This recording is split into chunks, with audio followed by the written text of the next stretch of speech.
face. Guys, hold up. Make sure I don't have anything popped up. Guys, this is Crypto in the Morning. It's your boy GRC. We got KG in the background, founder of Internet Money, in the house, fam. He was here about a month and a half ago. I had absolutely no idea what was going on at the time, as far as Internet Money, as far as anything. I was just trying to learn, just like I am today. But I'm just a little more advanced now, just a little, right? You just keep moving up. You keep having more understanding. All of these guys, I'm just going to say it right here because KG and Sam will love this shit. Freaking flame on you guys right now. Anyone who's done honest, real, in-depth work and studying knows that when you're opening your mouth and you don't know what you're talking about, you're a clown, a fool, an idiot. Because anyone who's done really detailed, intimate research in their life understands that there's so much nuance that in 1 second of someone telling me something, I can tell right away they don't know what the fuck they're talking about. And it doesn't even matter if I know the subject. I don't even need to know the subject. So guys, I'm bringing guys in the house here that know what the F they're talking about. I don't know their financial incentives. I don't know their lives, but they write in detail. They show people, they're transparent. And it looks to me like they're trying to change the world, guys. And you know what I think about that up in here. We love that kind of action. Males taking over, leadership, guys, leadership. Remember, this isn't about software always. This is about leadership in your own life, taking control of your life. Me, KG, and Sam will be dead one day. And what are we going to do? Be like, oh man, I wish I just did what I wanted rather than not? Yeah, you don't just swing for the fences, guys.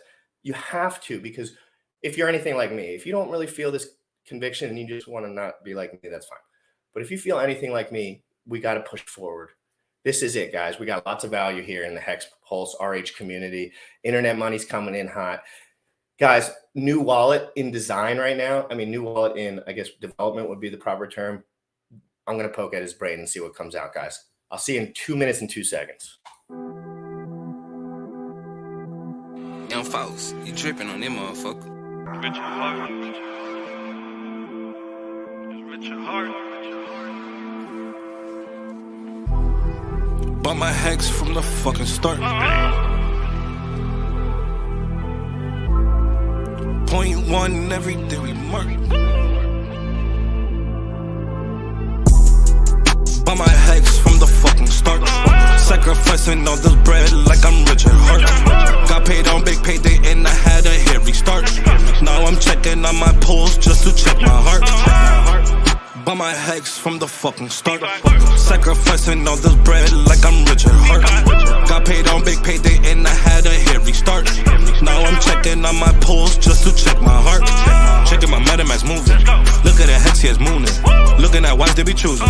Peter is why they be losing. Pull chains out and they'll get me a check. He's gas up and it got me a mess. Remember the times he died collect. Hex had me eating, I'm dying in the best. Getting this back like a year ago. Getting this post, I ain't letting go. Swerving the ring like a Lambo. Getting this back like a year ago. Getting this post, I ain't letting go. Swerving the ring like a Lambo. Bought my Hex from the fucking start. Sacrificing all this bread like I'm Richard Hart. Got paid on big payday and I had a hair restart. Now I'm checking on my pulse just to check my heart. Bought my Hex from the fucking start. Sacrificing all this bread like I'm Richard Hart. Got paid on big payday and I had a hair restart. Now I'm checking on my pulse just to check my heart. Richard Hart. Richard Hart. Richard Hart. Richard Hart.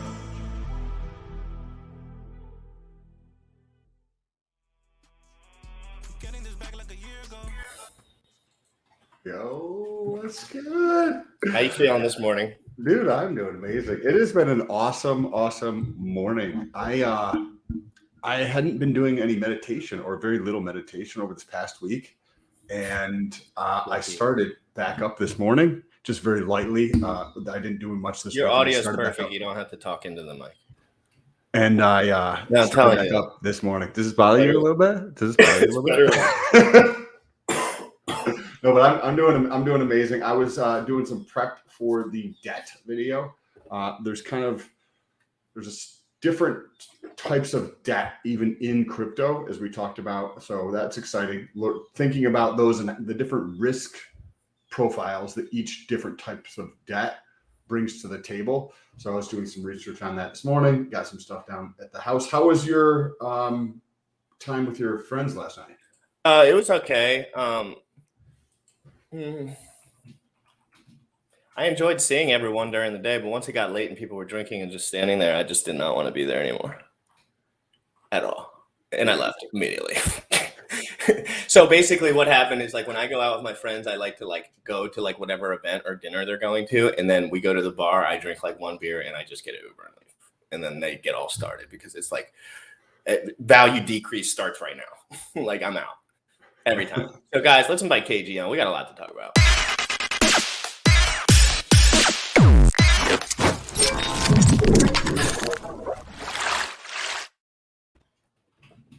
Hey, Yo, what's good, man? I really what enjoyed it. is up? It's been a minute, dude. It has. I've seen you on Twitter a bunch of times, but I haven't. How has your life changed in the month and a half since we last talked?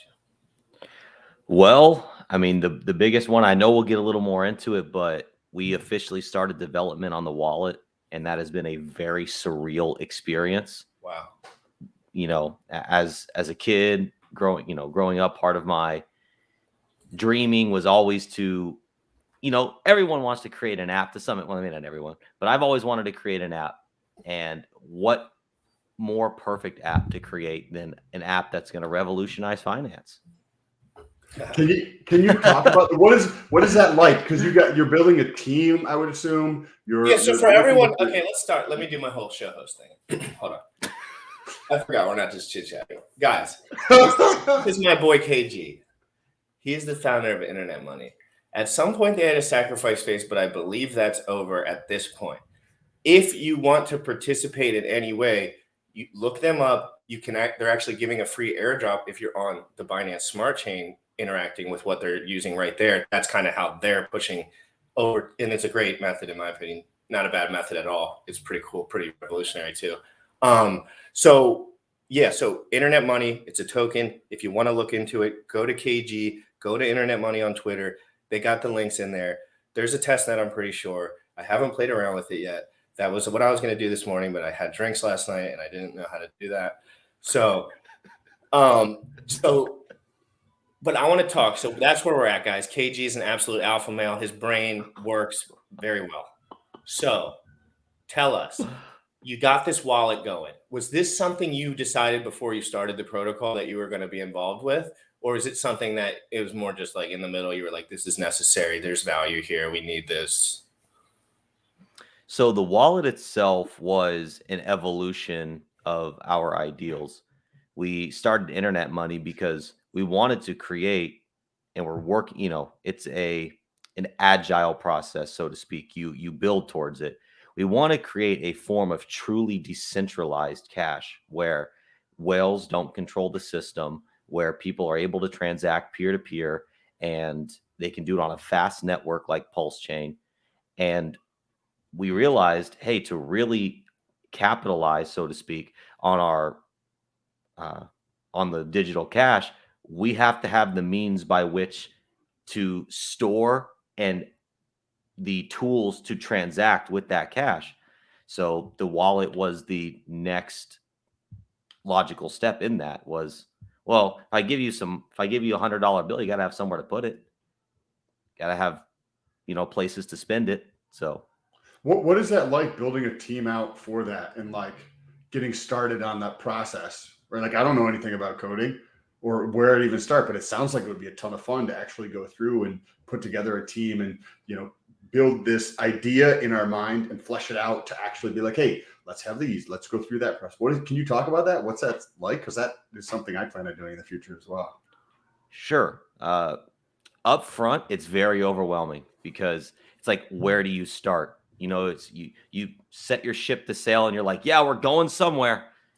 So up front, it's a little overwhelming. But now that the team is actually built, the excitement has really set in because we have a group of guys who are literally like, yeah, we could probably do that. Let's dive in. We'll dive into the weeds of it. We'll let you know, and it's like great because yeah, like you're saying, the ideas and we come up with the ideas and the logic, and they take that and they put it into code, and that's pretty dang cool. They So, speak that language. so you have to hire developers to get this process started, or are they team members where you're giving them equity type thing, or how do you? So the developers that we brought on were not a part of the core team initially. We sought out, we've hired them, and we have about 7 developers, and we have a CTO, a project manager, and it's a full blown team. All right, it's not one guy working on it on the weekend. This is a full blown dedicated team, front end, back end, the GUI, the graphic user interface, and That's called GUI for anybody who is not yeah, techie, I guess. yeah, it's GUI, and we have a smart contract developer too because of IMD. So we have the whole team bringing this thing to life.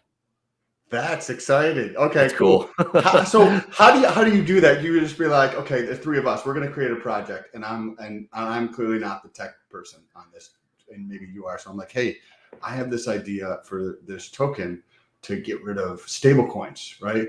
How do you just say what it is, and then you're kind of like fleshing out like this is how I want it to work type of thing, and then it's like speaking Mandarin and English. Like I'm speaking English, somebody can understand how to take that English and translate it into Mandarin. Is that kind of like what it's like dealing with that, or is there a lot of clarification type questions through the process? Well, yes, and the step 1 is whoever your team is, you have to come up with your ideal vision and then be able to communicate that vision in such a dry, completely logical way, void of emotion, because developers work in the realm of logic. I want X to do Y to do Z, and then it's back and forth. And I love these types of conversations because it gets super logical. Coding's all logic. Could you have an example that you guys went through without just something that you were like back and forth where somebody was like, here, this is what it is, or what they want it to be, and like how you went back and forth down that rabbit hole to be like, okay, this is what it needs to be. At the simplest, you distill it down to the logic. Sure. So there's a community built site called hexpulse.info, and the developer, it's not anything to do with us, not on our team or anything, but the developer behind that site is a really cool dude, and he's very, very smart. And when we did our sacrifice, he put us on his website, and we were going back and forth about the logic behind the sacrifice numbers. And so I originally was telling him, okay, this is how our sacrifice works. And he goes, so do you mean like this? And I was like, kind of, but like this. And then we literally just the high level became too abstract. So then we started to reduce it to the ridiculous of like using very basic numbers so that we both understood that each other understood what each other was saying. That's like the most prominent example, I guess. And you probably have to do that over and over again. Yes, that's awesome. Yes, it is. I don't know how you guys do it, but I'm more. That would be so much fun, dude. You don't think it would be fun? No, it would be fun. It'd be cool to have a team and like if people that knew what they were doing in each spot, and you could just talk because like, again, it's all just like a value flow thing. So it's like you're just creating software to flow this value in properly. So it is as exact as you could be with it. It's just like you were saying, even just the code stuff alone, like you're just talking about the most efficient way to move money. That's who wins, right? Within the most system that gives you the most value, bonuses or whatever, and whatever. So it's so interesting as you learn because it's all so simple at the base of it. And like sometimes I get worried, like when I hear things like Terra Luna, things like this that are complicated, right? I'm not saying that they're anything like your project, but is it fair to say they're complicated? So yes. Like Terra Luna, like sure. If you tell a random dude about internet money and Terra Luna in one day, at the end of the day, he's going to say, I have no idea what either of those things are. Probably. So what I'm saying is like there's a lot of unknowns with all these variables. How does internet money prepare for all the variables of attack? I know you can't say like every specific nuance, but the major ones, right? Like the ones that are blatant to a project, the ones that clearly the UST people probably knew were coming, but they didn't design well enough early on, right? They did not have enough foresight to understand the stuff that Richard, other men could learn after 8 months of the project being out. Give me some of like the insight about the project, the safety. How are you doing things different in order to keep this thing moving in the right direction? Sure. So, well, let me touch on one point before I touch on that point. All the complexity we're talking about here with the internet money ecosystem, our whole mission and ethos is to make it so that you can, in one conversation, get someone to understand not only internet money, but crypto as a whole. We want internet money to be the gateway, that the Morpheus, if you're a Matrix fan, to pull people out of the non-crypto mindset. So that's what we're trying to do. As far as the foresight, here's where it gets. This is probably my favorite part of crypto. You got it separates the good cryptos from the bad ones. Period. No, literally. If you had 11 years of foresight on Ethereum, you'd have a network that took over the world. But you couldn't. Exactly. Because you didn't. Exactly. Because scalability, you can't always just keep multiplying things in your head. Even though the numbers are there, you can only, in reality, at some point, you can only extrapolate so much. So again, I know you have to extrapolate some security concern and safety concern. Sure. So my favorite part of all this is the philosophy. My favorite thing in life is philosophy. I like talking philosophy, thinking philosophy, all religions, all philosophies. They're on the table. Let's talk about it. I'm open to it. Crypto is just that. It's just another language and another philosophy. And so when trying to find holes in your theory, you're creating a I can't even think of the word right now. You're creating a whole philosophy from the ground up. You're thinking of the worst case scenario. You're thinking of the best case scenario. You're thinking of all the contingencies. You're thinking of the contingencies within the contingencies. And then you're trying to work out your tokenomics based on all of these things. But what you have to come to accept is that no system is perfect, because humans aren't perfect and human beings are building these systems.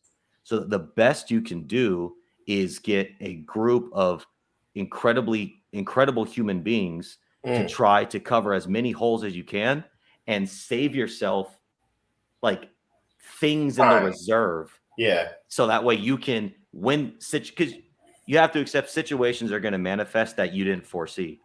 And you just have to have contingency plans to deal with those situations. And the uncertainty of like, it could be a situation that and it probably would be a situation you never thought of before. Hey, is there? Oh, sorry. Excuse me. Is there an internet money, like 3 or 4 minute video that for the fans or for the people? Just something, because I got a few texts coming on my phone. Okay, and I'm literally just right there, and they said we don't know what you're talking about. Well, but again, I get these all the time, and it's for every single project that I do. So it's not because this is people are like, hey, is there a little video or something? I'm starting to try to implement this into the show, maybe a couple more 3 or 4 minute videos so we could break down just for the viewers more so, because I look at them before. We don't have that. Part of what we're building, and right now we are in the complex stages of it, unfortunately, because for the people that we're actually targeting, what we have right now isn't for them.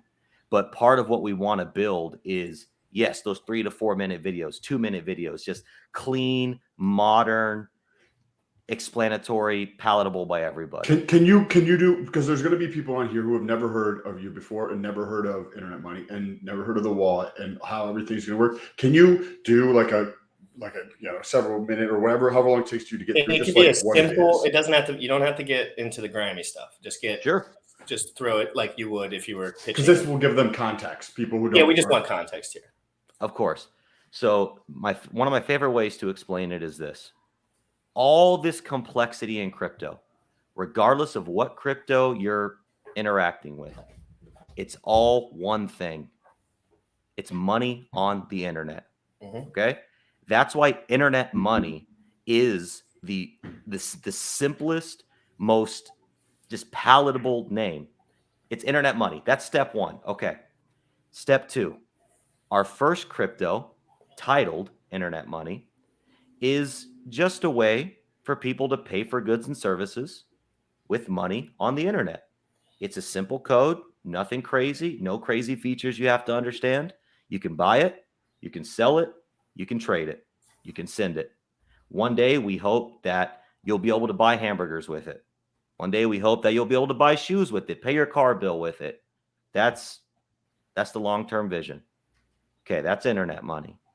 Now, we're building a crypto wallet. What is a crypto wallet? Just like a regular wallet, but you can store, instead of storing your physical cash in it or your credit cards, you store your internet money in it. Whether that's our internet money, whether that's your internet money, you could store your internet money in it.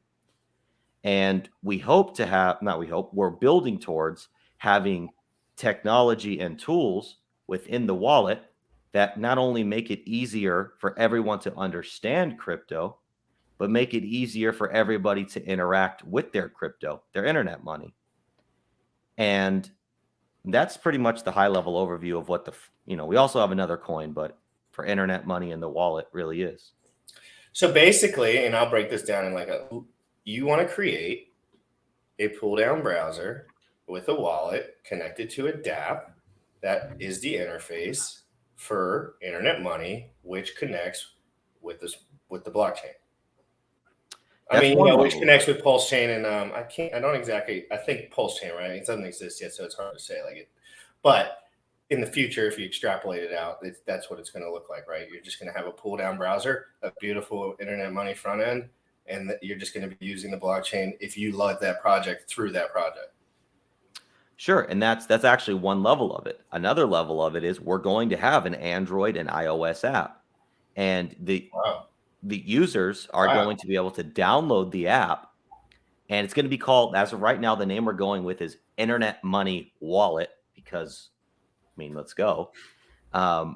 It's so simple, so elegant. It's just, what is it for? It's an internet money wallet. Internet money, crypto in the morning with internet money wallet. It's literally it's the morning, we're doing crypto, he's internet money, and there's a wallet. Exactly. Yeah.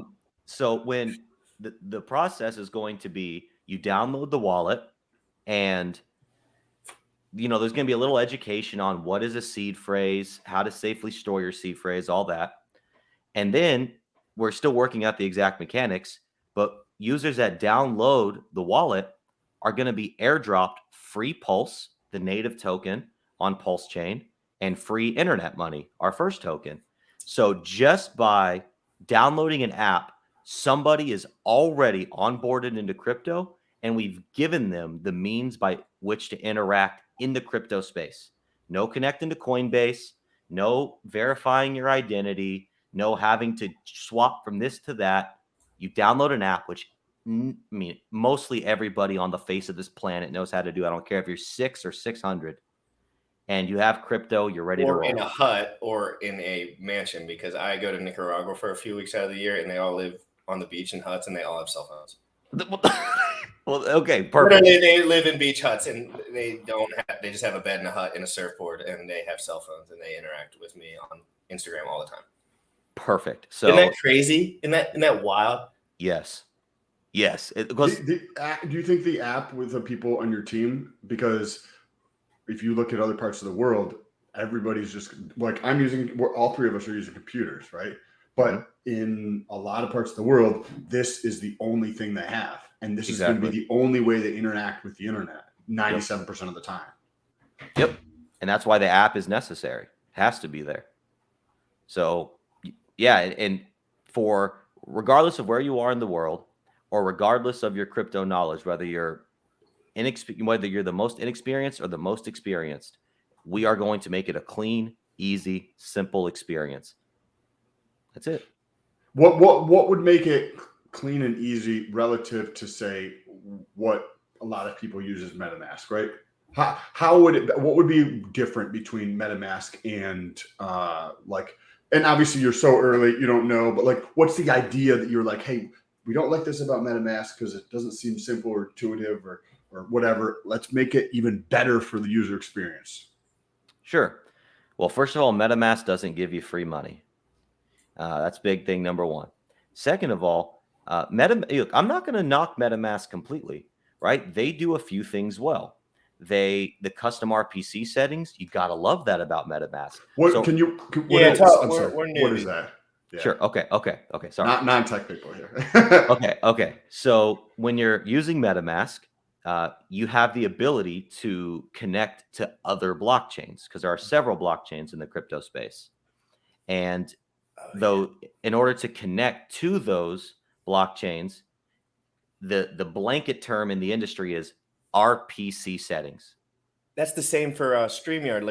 If I want to add other front ends like the other stream links, you can just put the RPM set or something settings into your other one, and it'll jump over and go between. Exactly. It's the same thing. Exactly. I just realized that. Exactly. So it's just connecting to different networks. Is there a way that you're thinking about making that? So I'm like when you connect to like the testnet, right? So you click over to add the testnet, and then there's like 7 fields you need to fill out. Where like that for a large portion of the population is a daunting task. Oh yeah. Yes, correct. Boom. What Yeah. just happened? 7. Holy, definitely can't do this yet. So is Yeah. there a way to make that simpler or easier, more elegant? So it's just like, what network do you want to connect to? Here are the top 20 networks or 7 networks or whatever. Just click on it and Well, that would just be the smoothness of the front end, right? Yeah. Why not just have a drop-down menu with preloaded and pre-supported RPC settings for blockchains? yeah, like that's Why not- just like I common know. sense. StreamYard is dummy proof, literally dummy proof. The only thing, I promise you, I've done everything basically in StreamYard at this point. The only thing that's not dummy proof is getting those RPM or whatever settings from other things. And you got to like dig through the setting. Like it's hard to find. Like it's not very intuitive. If I wish they had a front end block and it was just like, we got Rebot here, we got this stream here, we got this here. And you could just click it and it would just sync up. But I think they're all in cahoots with each other too. So they don't necessarily want to advertise for each other. But this is a little different because that's just different genre, obviously. So is that what you guys are gonna? The intention is to do something like that. Yes, that's one of the things that we're trying to build. And obviously we're not going to take away the ability to add custom settings because we want to limit people. But if someone's trying to connect to Ethereum, Pulse Chain, Binance, the big ones, why not just have those preloaded? Or if our user base says, hey, look, we're 90% Cardano users here, which is another blockchain. Why not support Cardano? Well, because Pulse Chain is our home.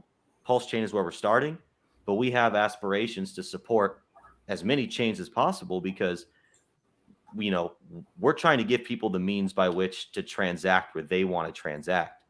We're not stopping at Pulse Chain. And have like not because isn't MetaMask centralized, so to speak, in a sense where internet money wallet is not going to be centralized. Can you talk about that briefly? Well, the way that MetaMask is centralized, and we could deep dive on this, and I can even afford to deep dive a little bit more on this myself. But the way MetaMask is really centralized is the way that it communicates to the chain, and that is through a software called Infura, which is owned by a company called Consensus, which in turn is owned by JP Morgan Chase. For those that don't know, is a major financial institution. So because they have the ability to, turn that technology off or restrict certain areas from using that technology, which is what makes MetaMask inoperable. So unfortunately, at this current time, we're still bound to that technology. There are some other options. There's another option called Alchemy, but we're still bound by the existing technology. One thing that's on our longer term roadmap is to build our version of that and make it decentralized, not owned by a major financial institution. But the wallet is going to come first. So, Oh, that's interesting. Thanks for clarifying that. So the backbone piece is like AWS type of thing that a lot of companies use instead of setting their own shit up. And that's kind of like what that whatever the name was, Consensus or whatever I think you called it. Is that the Infura. Infura? That's the software that's being used. Does that software allow? Is there any way to track stuff through there where they could pull data out and then try to use that data, whether they're selling people shit or like KYC type of stuff by using that data? Well, probably. I mean, but you don't KYC on MetaMask, so they might just be able to. Maybe they log your transaction history. Like, I'm not exactly sure on that one, to be honest. Yeah, that's good question, though. Interesting though. Yeah. Okay. Cool. Let's talk back about the wallet and some of the other cool things we're working on with the wallet. I'm excited to learn about those because I'm new in crypto, but when I go into the wallet, there's not like I would like to be able to see like transaction history or like how much I paid in fees or some things that you would just think that it would be like, why isn't this done? Yeah, it's been around for 13 years. Why isn't this in the app for this kind of stuff? Like, what are some of those ideas that you guys are thinking about? Like all of that. But we have, okay, so like the way that our development team works is we're doing a development style called the agile process. And you basically brain dump all of the features you ever want to see in the course of the history of this thing. And then as the weeks go on, you hone in on the features that are important right there and now. So, I mean, we want to do everything. We want to take from all the wallets what we like about them and what we think they're lacking. So things you mentioned, easy, clean methods to export your transaction history for tax purposes. We want to, like we said, be able to connect the chains natively just by dropping down. Why not a dollar cost average for the tokens that you've purchased on there?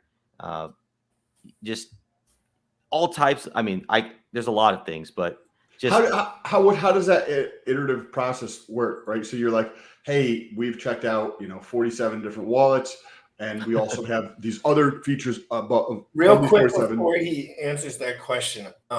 Thank you so much for everyone in the comments. Thank you, Don, for helping everyone in the comments. Don's been answering everyone's comment pretty solid in the comments, answering everyone's questions about internet money and some of the specifics. Thank you very much, because I've been trying to pay attention as much as I can. Guys, we're talking right now to the founder of Internet Money about the project currently and his future projections and plans for the project. If you don't mind, I'm going to post a link right now to the bottom. If you could share this out, please do on Twitter, and smash the like button right now. Hit the subscribe button. This is information that is very beneficial if you know this when this shit comes out, because guess what? Not many people get this deep into stuff until it extrapolates further in adoption, right? So why not? I'm just giving you free information while I'm learning, because I'm just learning right now, guys. Hit the like, hit the subscribe. Let's get back to the convo and the wallet talk. Sorry about interrupting. That's right. I wanted to ask this question before I got into the next. This is from Hex Love. What is the process for your new wallet to get multiple airdrops? I'm not sure I know exactly what you mean. I don't know. I don't understand. I think, hold on, let me read it again. What's the process for your new wallet to get multiple airdrops? I don't know if that is. Is he talking about the Pulse and the Internet Money? Oh, possibly. Yeah. So maybe you mentioned that the airdrop. Yeah. So maybe we should explain that a little bit real quick, because we do mention, and I'll just start with this, on the Binance Smart Chain right now, you can actually purchase Internet Money, I believe, and that would make you eligible for the airdrop. It's not an exact fork, but it's an airdrop based on the numbers in the system, I assume. but you can explain that further, please. Sure. So as far as the airdrop, with the current one, for every internet money you own on, or IM, you own on Binance Smart Chain, you get a 1-to-1 airdrop on Pulse Chain. We've already taken the snapshot twice, tested that code twice. It works. It's awesome. As far as how will Keith, you said you were confused about what internet money is. Internet money is an entire ecosystem. We have a token within our ecosystem. So you can call it the internet money ecosystem. Mhm. We have a token within our ecosystem called internet money, or Mhm. IM. It's just a peer-to-peer digital cash. It's simple. You can buy it, sell it, send it, trade it. That's it. It's just a means by which to pay for goods and services in the digital space. As far as how will the airdrops work on the wallet, we're still working out the exact mechanics of those right now. The way that we want it to happen and are planning on doing it right now is a user will download the wallet. Tokens will just be airdropped. It'll trigger the airdrop of the tokens. There may end up having to be some kind of claim feature, but again, we start with the ideal and we work backwards from there. So, yeah. So you I was reading some comments when you went through the first part. The Sure. Binance internet money token. If you're holding that when this launches, then you get the tokens for that as well, for the wallet or whatever. No, so we're going to launch internet money IM on Pulse Chain, and if you hold IM on Binance Smart Chain right now, when we launch on Pulse Chain, you will get that exact amount airdrop to you on Pulse Chain. Gotcha. Yep. I was reading comments. Real quick, because we have I love to get the gains clubs always. So will internet money be running their own Ethereum node, Pulse Chain validator, and other network nodes? Question mark. As of right now, no. I don't know much about it. Yeah. Our focus is this wallet. Getting this wallet, making this wallet the best wallet in crypto. That is our sole focus. Anything outside of that right now just takes away brain power and resources from making this as good as we can. We are laser focused on this objective. Hey, thank you for the honesty. Yes. How do you go through that iterative process is what I was going to ask earlier. So you have this laundry list of awesome ideas for features on like things that you would like to include into it, right? Mm-hmm. What is the process you go through to kind of like think about, hey, let's do this one and not this one? So you have to first identify your MVP, or minimum viable product, and those are your non-negotiables. And then within the time prescribed, you work off of those. So if your non-negotiables are going to take the full time prescribed, well, then that's all you're going to get out. But if windows of opportunity open up to say, hey, we have X amount of time, we could, fit this in. What's the next layers of importance? So, and putting them into like segmented buckets type of thing almost, or like, hey, these are what we're definitely going to do.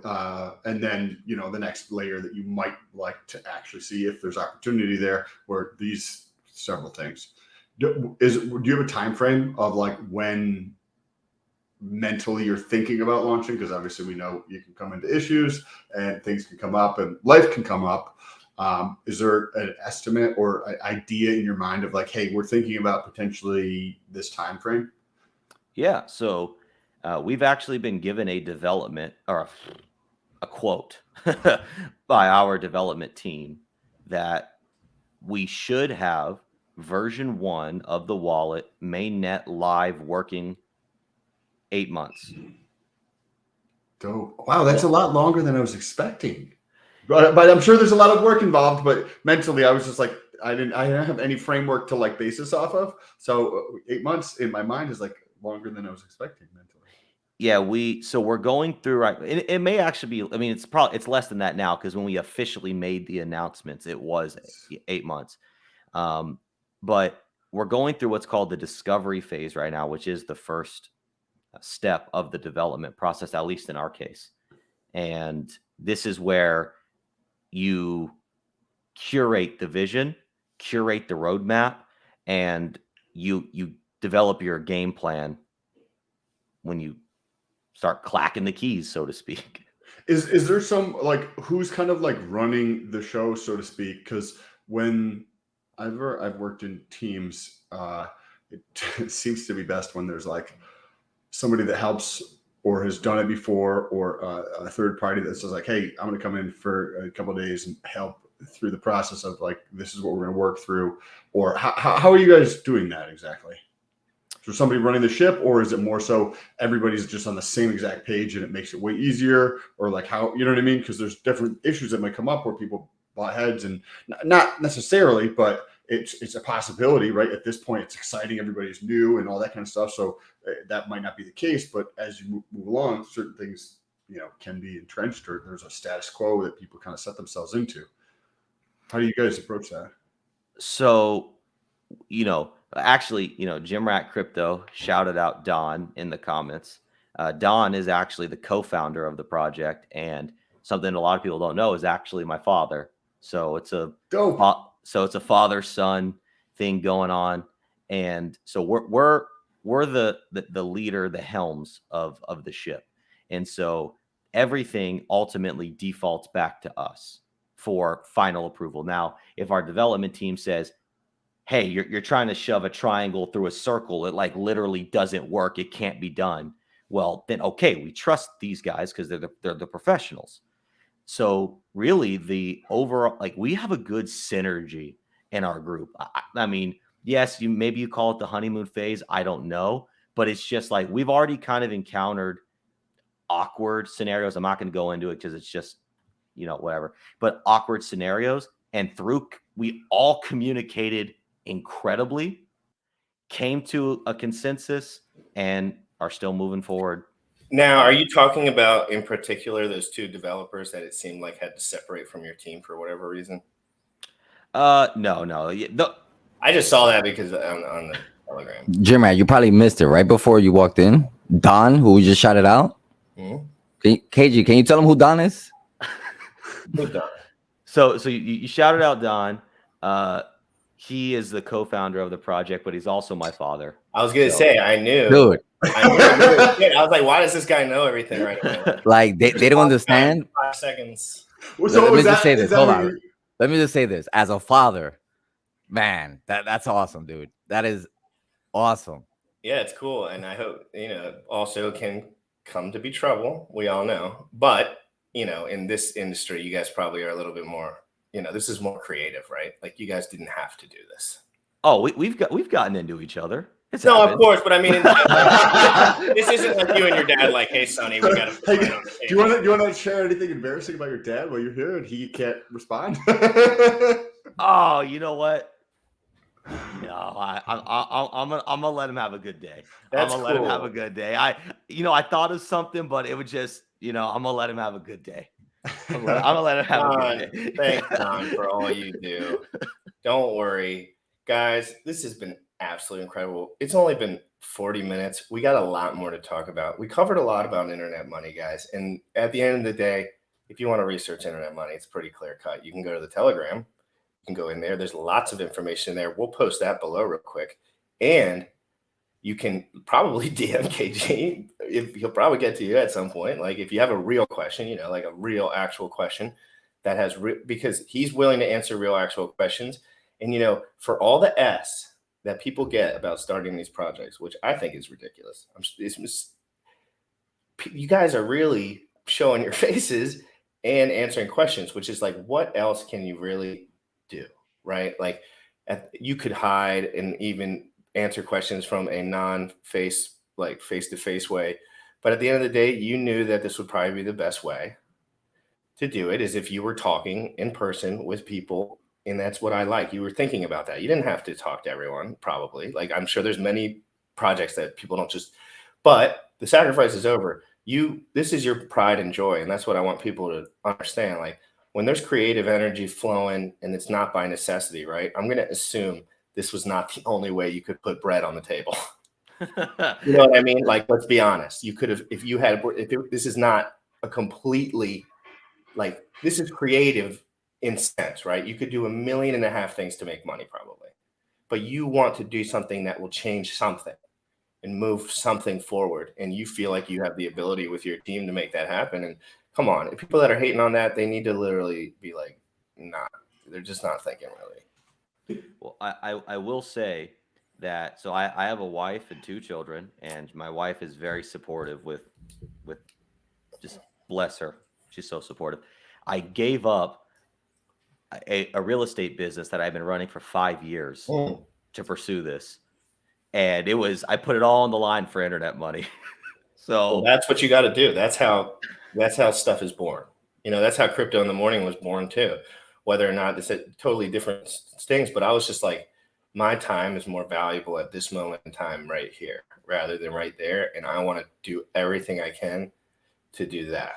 And I was waking up at 3 a.m, studying for like an hour or two, if I was even focused, going to work from like 6:30, getting home from the gym at like 7:30, passing out and trying to catch up with the internet wave of like crypto.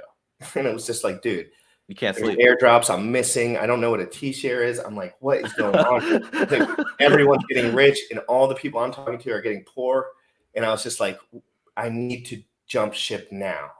And you got to sometimes just chop it because it'll force you to throw fucking haymakers. You have no choice. When your ass is against the wall, you're either going to die or you're going to fight. And it puts men in really good positions to work.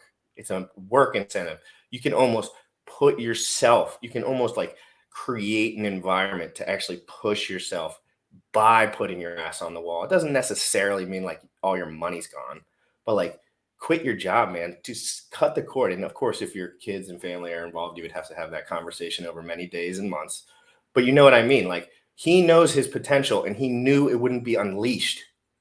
He knew it would not. You have to cut the cord so you can move sometimes. And he knew, doesn't matter how smart I am or how intuitive, if I don't put 12 hours a day into this, it's not going to work.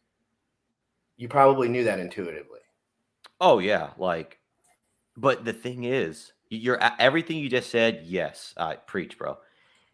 But when you find the thing, I could work every hour of the day, and this isn't just trying to be cliche.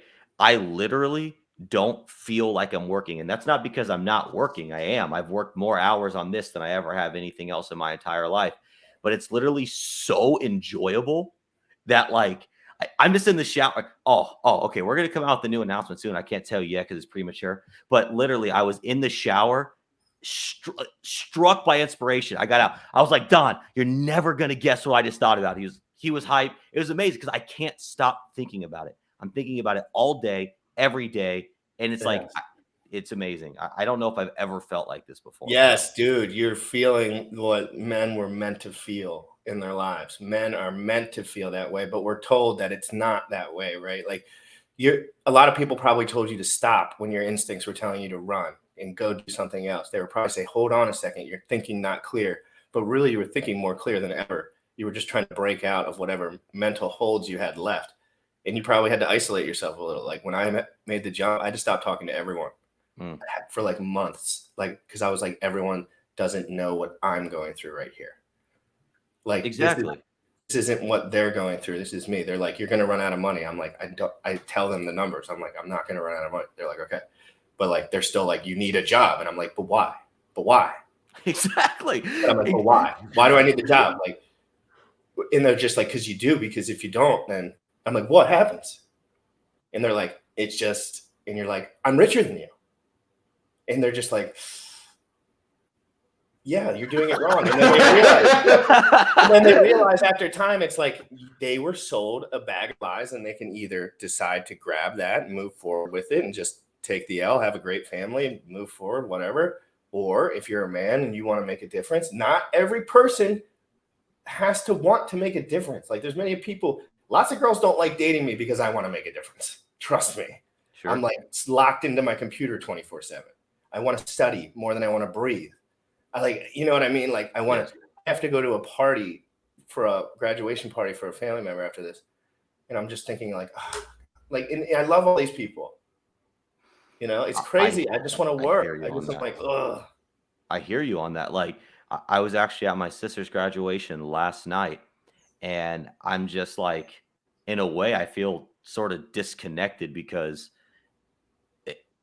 yeah, I mean, yes, I want to be there. I love my sister, I love my friends, I love my family, but like this, It's time yeah, proposition. It's just time yes, You're super proposition. passionate. You're yes, just like, I know that as a man, my life has little meaning unless I'm doing what I was designed to do, because that's where all my energy is going anyway. It's like, exactly. And for me, it's this and my immediate family. yep. Like I keep up with my mom, but like, as long as I'm spending time with my wife and my children and focusing on this, like I'm a happy man. And dude, you're totally right with what you're saying. Like we are instilled, or like we're programmed from our infancy to live a fear-based life. Yes. And you're never going to not be fearful. You're always going to experience fear because that's just a part of the human condition. But someone I look up to, his name's Bob Proctor. He talks about this thing called the terror barrier.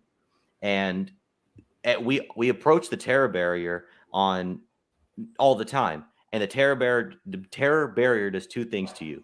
You hit it and it deflects you back into your comfort zone, or you somehow, it's different for every person, you crash right through it and now you're on the other side. And whatever your fulfillment looks like, it's different for every single human being. But whatever that means for you, if you follow that, it's just magic. The words escape me because I can't. It's an experience only. I can't describe it, but you will know when you know. Yeah, I like the way you put that, KG. Like once you're there, it's hard to describe, but you're like, is this? I think of it as kind of like retirement. Like you just get to do what you want to do every day. Fuck. Me too. I'm so retired. It's ridiculous. People have no idea. Like, dude, I could live off $800 a month. I'll do it for the next 5 years. I don't even have a girlfriend for the next 5 years. I could give a rat's ass. This is so monumental in history, this technological wave and entrepreneurial opportunity that's happening right now, that any man with any prominence and leadership will really want to get involved in this because they know it's going to happen with them or without them. Internet money's very sure that crypto will move on without him. I'm very sure that crypto will move on without me.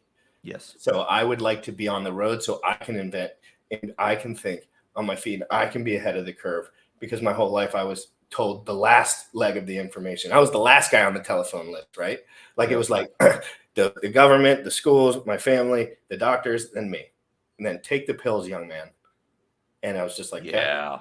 You know what I mean? And then they were like, go to school, take $400,000 in debt. Obviously, I think my parents were pretty much willing to pay for my school, but that was not my story. I didn't go do all that shit because I just was out of line at that time in my life. But you know what I mean? Like I was told that the best thing that I could do is get straight A's, go to school for 8 years. And I would be to this day studying. And I've learned more in the last year and made more money with no overhead than I could have ever imagined while sitting at my desk. And I never in a million fucking years knew everyone was lying to me so heavy. Like they're not trying to lie to you though. Well, you know what I mean? Yes, someone's trying to lie. At some point, someone's trying to lie to the schools, and then someone's trying to lie to the doctors, and someone's trying to, well, it's incentivization, right? It's lying, but they just market it in. Like it's like a market in. Right. No, yeah. I agree. I agree. From the top of the system is where the lying happens. But your direct peers and influence, they're not lying to you. They think that this is reality, that you need to do this. And then it's like, save up, get a good job, buy a house, just be happy, and you're fine. Triple jab. Yeah, exactly. And then you start going up and they're like, no, get back here because if you succeed, you destroy every paradigm. No, please. Exactly. Dude, you just nailed that, dude. That's what it is. It's like they're so like, oh no, I spent 40 years on this. Exactly. And I was talking to my secretary before I kind of moved on from my job at the time, and she was telling me about Ponzi schemes and all her life history, and I was just like, you're wrecked. Like in my head, I was just like, she believes in the government. She believes in what she's told is the right thing. And I'm not saying She trusts the doctors. She trusts the pharmaceutical companies. She trusts the people that are writing the research papers. She trusts all of it. And I trust none of it. So we're on different ends of the spectrum on that. I just tell her where we disconnect is you think people are being honest to you. And I do not. And that's really it. Like at the end of the day, that's it. Like I just don't believe, because what would be the best way for me to get more followers? If I never really interacted with the Hex community that much, I said that I somehow had a lot of money. I made sure no one knew who the fuck I was. And I, jumped into the scene and just started streaming every day and just lying. But I knew intuitively that would only work like all the other shit companies in the world. They just are eventually shit, right? You have to come in and be a leader on the beginning. In the beginning, I'm putting myself in a position that says, I'm going to have the best work here. I'm going to do the hardest research here. I'm going to bring the best guests on. I don't care what the other guys are doing. I don't care what they're selling. I don't care what their incentives are. I'm going to push right through all that. Like right through it. Like instead of just working in the same pond as everyone else, I'm just going to a different pond, like a bigger pond. I just want to be in a bigger pond. One thing I don't like about the Hex and RH community is that they like to stay within it a little too much. Oh yeah. Where I like to be like I want to see things. I want to look at everything. You know what I mean? I want to see what's going on. I want to see on the Binance Smart Chain what's actually going on. Where for general marketing and RH's perspective, that might not be the best thing for all his peoples to be doing. But for me, who's doing a show every day, like I want to be in the position where there's not a person in this world that could come on the show and school me. No one. Sure. No one. Like in this world. Because I feel like that information is open source and I can learn it. You can. Yes. Yeah. When you were describing or maybe it was KG, as you're trying to go up and then people are pulling you back down, there's a interesting cliche of crabs in a bucket. So if you put a bunch of crabs into a bucket, they're trying to get out, right? And as somebody gets towards the top of the bucket and climbing on each other to get on the top of the bucket and gets to the top and gets to the edge, the other crabs will reach onto that crab and pull that crab back down because they're trying to get out and make them think about that. And when you were mentioning it, it made me think about that because there's that journey that's happening in everybody's life that is independent from everybody else, but also at the when you were describing that, I was like, damn, this is exactly what's going on with the crabs in the bucket getting out. Exactly. They're changing their life. They're changing their point of view. It's it's not just this bucket with these blinders on it. You get to the top of the bucket and you look around and that's breaking free. And then your friends and everybody else is just trying to pull you back down. But then there's another subset of crabs that you have to climb to the top to, right? I love mastering something and just moving on. Like we did bodybuilding for a decade, right? That's locked in. It's not going anywhere. If I do crypto for a decade and I obviously keep up with the Joneses, you're gonna be a freaking genius. Because you're going to have too much insight, way more insight than everyone else. Nobody looks into anything. They just copy and paste. You have to be creative when you think, especially in crypto, because we're talking about future projection always. We're talking about an adoption rate that'll be at 50% from 3% in 5 years. You have to extrapolate. What do they say when you're building? I was reading I'll do a little brain brag. I was reading the ADA white paper this morning, and he was talking about the 3 problems with all cryptocurrencies, right? I can't remember the exact verbiage. I wish I could, but one of them was, I can't remember his exact words. Scalability was one, right? That's always when you're talking about crypto, you're talking about scalability. Period. That has to be on your. That is what you're doing. Yep. You're literally doing software to scale. That's all it is. And then, but I can't remember what the 2 things else were. But basically, it was just the way. This is just as simple as these 3 things, and it's just reading these white papers and getting insight. It's not, people just want to say ADA is a scam, right? And I hear it all day long. First of all, I'm doing the most comprehensive breakdown on ADA on the entire internet, by the way. The most comprehensive breakdown in a video form. It's going to be my first video I ever post. It's going to be that's the longest white paper I've ever read. Hell yeah. So, and I'm going to show everyone the truth. not what everyone says. And the truth might be ugly or really nice. I don't know yet. But I'm going to show everyone the truth, an hour long, every documentation. Like, I'm going to pull up everything about Charles, about everything, because I want to be done with this whole, like, we don't read the white paper, we don't look into anything, but the coin goes up and down, but the wallet doesn't work. But because, yes, some of it is a scam, but if you really read the white paper, what did Charles want the whole entire time? Adoption worldwide. That's why he left Ethereum. He thought it wouldn't work the way he wanted it to. So when you have to project, just like we do with Hedron, you have to project out sometimes. Like, you have to look, what did they want? What was Alex thinking, right? You can't just be like, Alex is stupid, he gave everyone free coins. Like, how dumb are you? Like, this man, this is his life, this is his project. You have to think deeper than this. He was thinking about adoption. He was thinking about the B share. He was thinking about the whole thing, and people just want to say, all the whales can just dump all their bags every moment. It's over. Well, because that's where most people stop in the crypto space is does number go up? And sure, that is an important feature because I don't want to spend my money on something and number go down.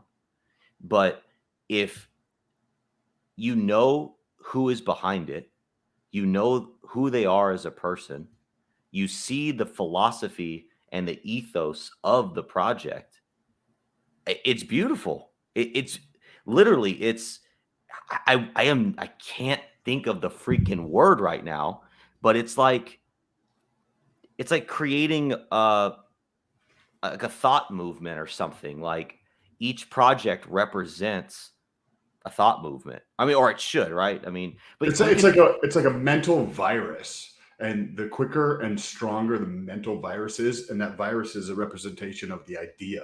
And the stronger that mental virus is in terms of how quickly it can spread, can be an adoption, right? And how long people can actually hold on to it. And that's at least how I like to think about them, is like these ideas come forth and it's just an idea, but then the charisma or the ethos of the individuals behind it, what it does or what it's supposed to do, all of these things are like the pieces of that virus that's in people's minds, and it continues to spread or doesn't, depending on how everything is structured together. It's super interesting way of thinking about it that I like to utilize what you were describing to think about how things are actually spreading from an adoption standpoint. When I look at like macro level data, it's to try to understand that piece of it, to understand what is actually going on at the macro level. How are people seeing this? Because then you get to understand the potential implications in terms of adoption from that, how shit is actually spreading. Sure. Yeah, I wanted to, unless GRC has something else here, I wanted to ask you, we had talked 2 months ago or a month and a half ago about the ability of the wallet to swap between things like you can in MetaMask, right? But where there's the fee that's involved goes to the token. Have you guys thought more about how all that's going to work? If so, I would love to hear more about it. Sure. So that's actually another thing. You know, I saw someone in the comments too. It's not important, but to reference that, one thing that makes our wallet different than an RH wallet or any other wallet in the crypto space. This is the first wallet in the crypto space doing this. When you swap from one token to another in a crypto wallet, there are fees associated with that swap. For example, MetaMask charges a 0.875% fee of whatever token you're swapping out of. Where does that fee go? Theoretically in MetaMask's pocket, doesn't go in my pocket. And where's the development on MetaMask? It looks the same for at least the last 2 years. It looks exactly the same. So somebody is getting very, very rich. Now, that's not decentralization. Okay. So we created a token. It's being developed currently called Internet Money Dividend. And the holders of this token will receive a portion of the fees that the wallet generates on Pulse Chain. Literally, 100% of the fees that are generated are directly correlated to 100% of the token supply. That's it. There's no extra, you know what I'm saying? Can you explain that in more detail? Sure. So first of all, our fee is less than MetaMask. It's 0.729, so it's about 0.1% lower. Also, so there are 2 billion IMD tokens. What is an IMD token? Internet money dividend. Okay. Yep. 2 billion IMD tokens. Those 2 billion tokens represent 100% of the fees generated. So your portion of your holdings of IMD equate to your portion of the fees that the wallet generates. So this is a separate token because you have the IMD token currently that you can go purchase. I'm sorry, IM. Okay. So these are that one is just there's not anything associated with it as you mentioned, and this one that you're coming out with. How is that going to be distributed? That was so we held a sacrifice, and for those that don't know what a sacrifice is, it's kind of a fundraiser, so to speak. But it's a sacrifice because you had no expectations of what was going to be done with those funds. Now, the sacrifice set were allocated 79% of the supply of IMD, and there was 21% that the sacrificers had no expectations of. So theoretically, the people who sacrificed are getting 79% of all the fees that the wallet generates. Wow. Is there that could be very substantial with, as you're adding on, other, especially if there's adoption on other chains as well. Like clearly there's going to be the biggest market is going to be Pulse. Well, and to clarify that, so right now, if you hold IMD on Pulse Chain, you only get Pulse Chain fees. When we launch other chains, we have plans to launch IMD on every chain that we support. So that way you could literally have a portfolio of like, okay, I have 10% on Ethereum. I have 2% on Pulse Chain. And so whatever chain you're more bullish on and whatever chain, it's crazy. The game theory there is mind-boggling. But yeah.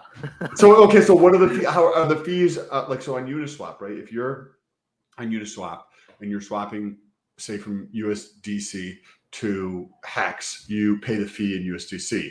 Yep. So when it is done through an app, is it going to basically be routed through Uniswap, or how does that take place? But also, is the fee paid in terms of the same structure that it would be with Uniswap? So let's talk in terms of Pulse and Pulse Chain. So a wallet effectively acts as a front end to the decentralized exchange, like Uniswap. In this case, it'll be PulseX. So you're still subject to pay whatever fees and whatever structure PulseX Uniswap has, because that's not us. There's no way around that. When you use a wallet, you're paying whatever is on top of that. So look, full transparency, you should never use a wallet to swap. Okay, I can shoot myself in the foot. That's fine, but that's honesty. Adoption, and the people that don't care about that information. The guys like us will already know that information. The general public will use the function as used. Yes, exactly. I would never do that because I already know. There's not a MetaMask in the world I'm going to swap on. They just rip you in half. But I'm not offended. Exactly. But I used to because I didn't. But it also adds credibility, KG. Like, and I'm sure you are aware of that, and Don's aware of that. Like, by coming through and saying, "Hey, this is a feature on here that just gives it so simple. Yep. All you have to do if you want to swap for something and you just don't understand the rest of this stuff, you can just swap in here. Yes, it's obviously more expensive, but like coming through and telling people that." Right, like if I have a company, if I tell people like, "Hey, yeah, you can buy this shit anywhere." Like, here's a company here's another company that I trust. Right, like it adds credibility. I couldn't care less if they buy it from me. Like, do what's right for you. If this is right and you trust me and you think this is good, buy from my shit. If not, here's a company I trust, kind of thing. And that's effectively what you're doing. It's building the trust with the community by being honest about it. Right, exactly. And if you use a wallet, it's fine. It's an easier process. You're paying the convenience fee. So if you're okay with that, it's fine. And then, so whereas MetaMask will take that out of the asset you're swapping from, the way that we are planning on doing it right now is you're just paying the fee in Pulse. So you would just pay extra Pulse on top of your gas fee. So if you swap $100 for something, you're going to get that exact amount, which actually puts a sell pressure or a buy pressure on Pulse, which is kind of cool. But then it also means that the dividend token is going to earn Pulse, right? Yeah, oh yeah, holding IMD equals passive income in the form of Pulse. That's and then check this out. When we have IMD on Ethereum, holding IMD equals passive income in the form of Ethereum. Go ahead. Go ahead. I love this. It's not only is it the first token that, okay, quote me, we are the first token tokenizing wallet fees. If you heard it anywhere else first, Internet Money was the first place to do it. Okay. Second, we are one of the only tokens that yield you passive income in the form of the blockchain's native currency. And we are the one of the only tokens, maybe the only one that, not the only one of the only tokens that doesn't put sell pressure on its token. So we're not minting more IMD to pay the yield for IMD. IMD supply is 2 billion forever and always. So as the demand increases, the price of IMD is going to increase, and it never gets diluted, ever. It puts sell pressure on the native token, which isn't even a real sell pressure because everyone needs gas. So if the chain is successful, that passive income is successful. It's amazing. It's amazing. I love it.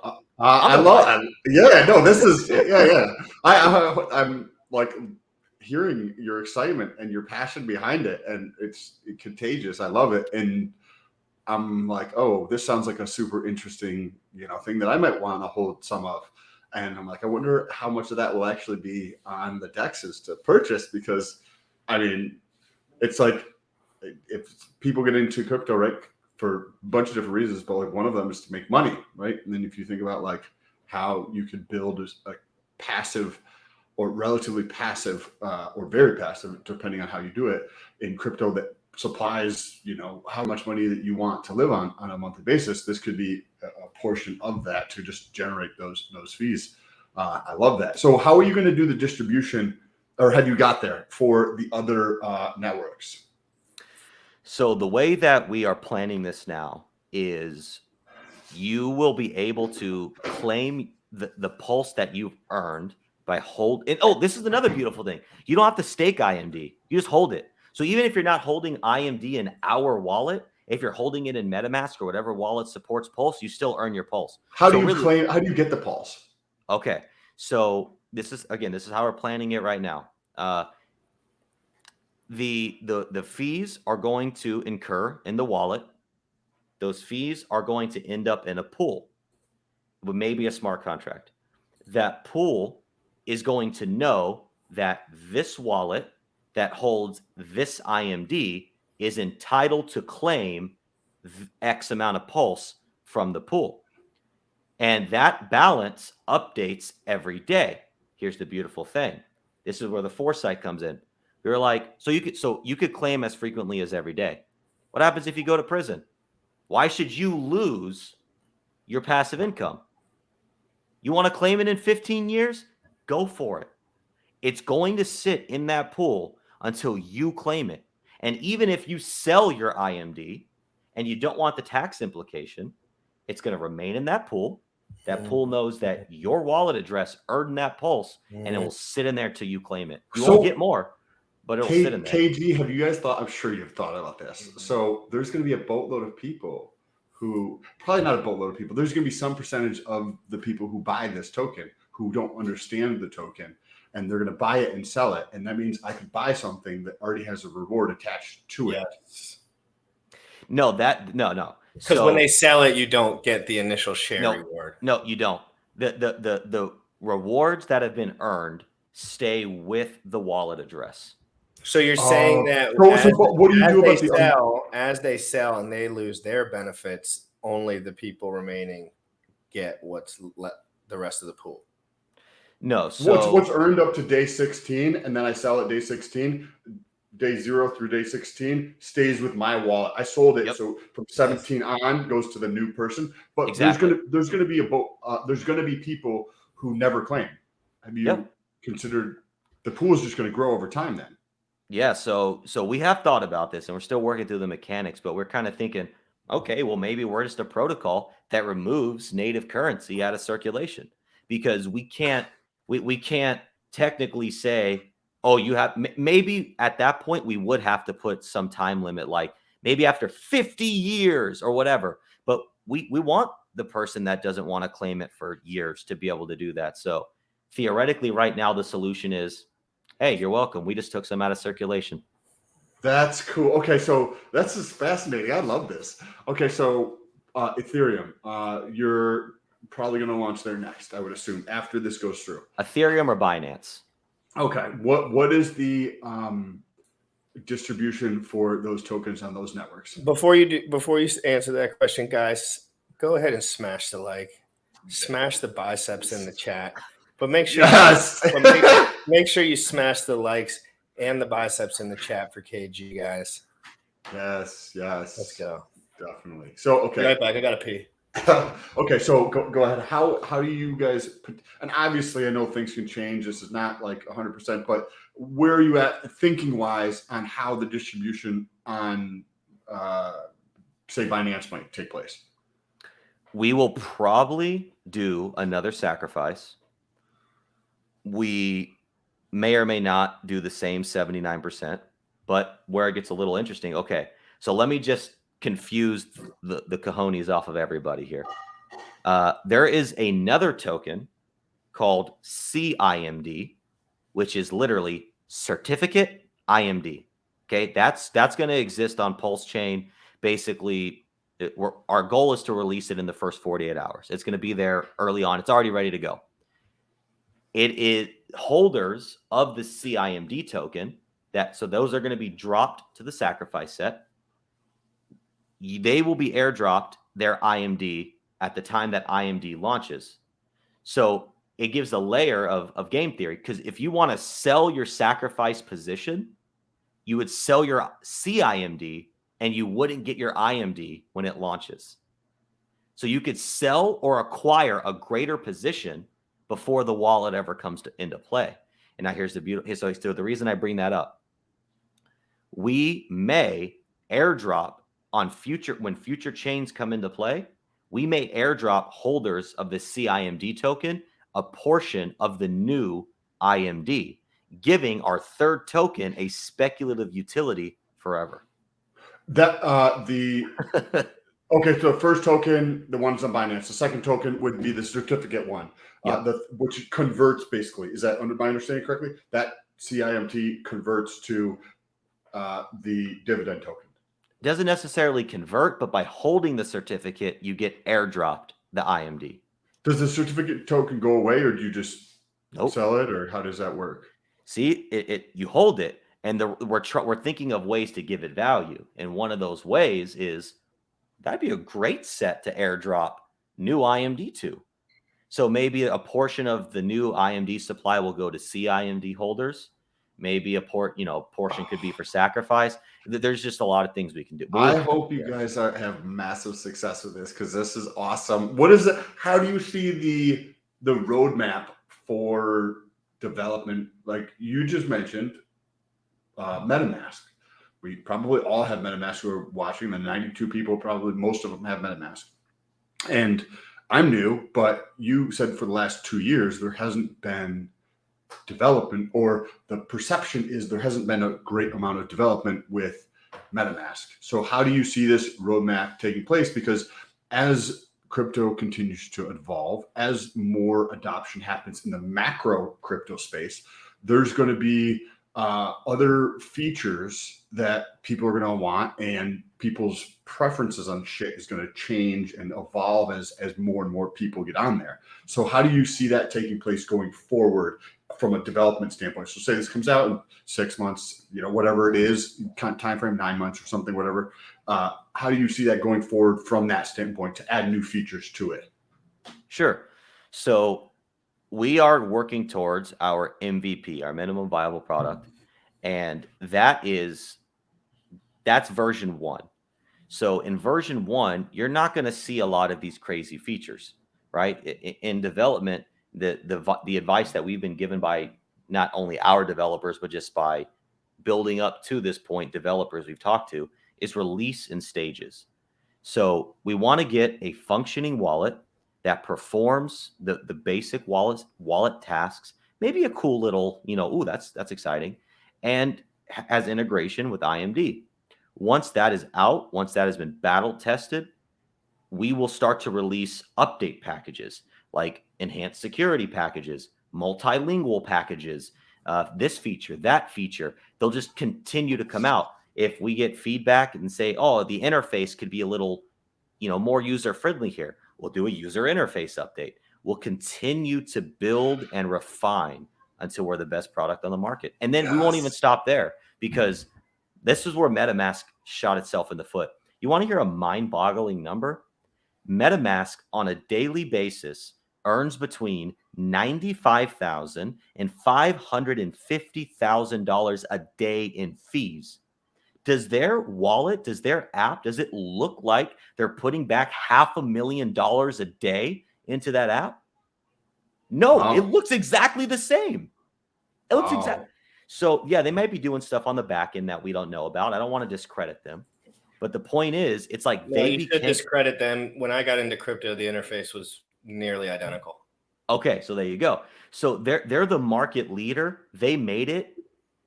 It's like they won and they stopped, and that's going to be their ultimate demise, because you got guys like us, a team like us, who sees that and isn't going to stand for that. Yeah, no, okay, this is fascinating. There's a lot of like really positive things happening, what it sounds like, right? Because trying to really take into consideration parties involved, so to speak, so that you get the community involved, right? Because if this is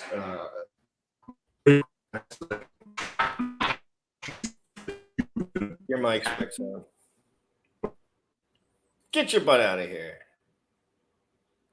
We lost him for a second. Hold on.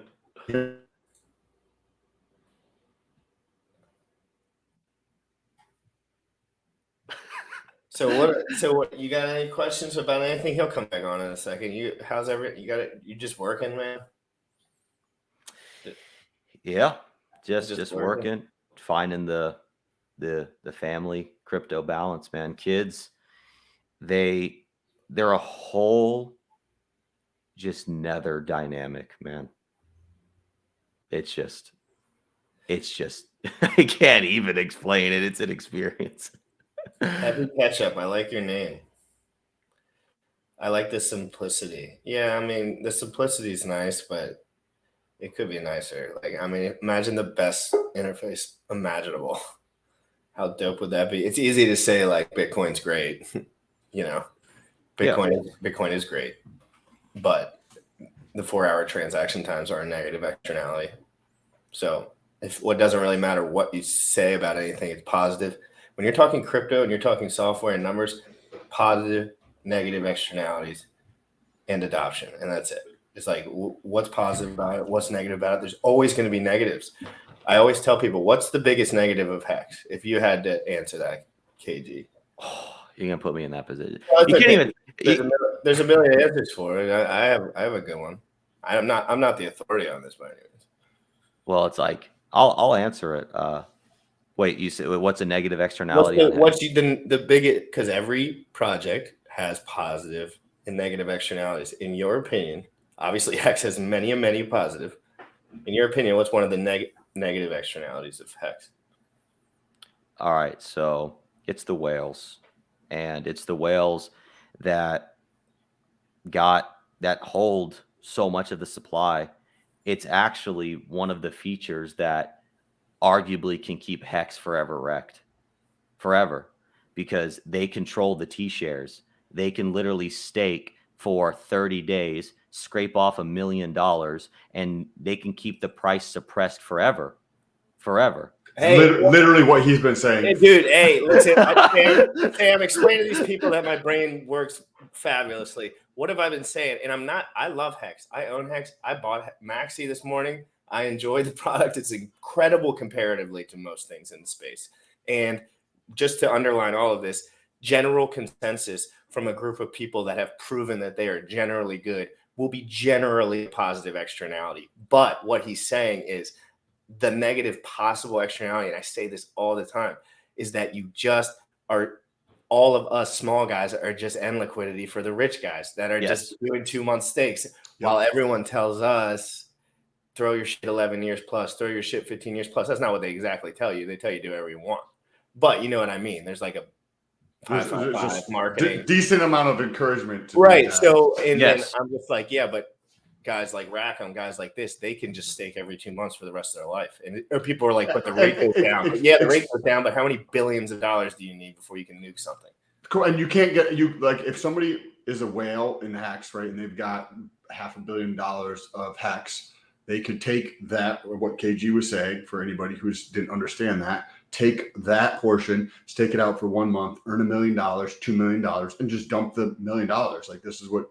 And yes, over time, enough extrapolated period of time with enough social consensus, it will even out. That is adoption 101. Like that's that, but adoption must occur, right? So we're talking about like people have to continue to want to use this, and what does that would mean the price would have to continue to move in a very favorable way, right? Because we've talked all this big game.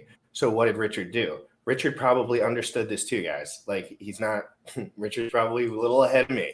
So if you think about this, what did he do? He came out with Pulse Chain, something that could elevate the entire, like just the prosperity of this entire thing.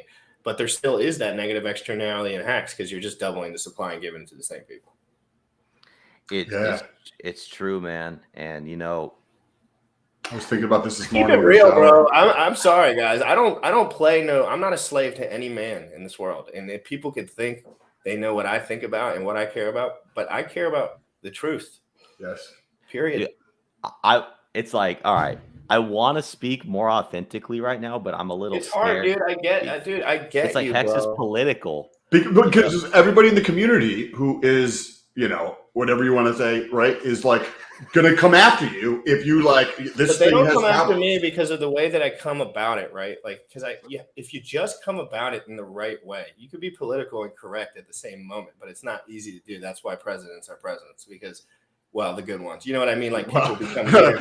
But you know what I mean? The people that become leaders within their subgroup are generally the person who's done the best, right? Like, so in general, like, I think people this isn't nobody's going to listen to this shit, first of all, guys. So it makes no fucking difference. Yes, very smart, educated people might take a few tidbits from this, but we're having a conversation between us three, guys.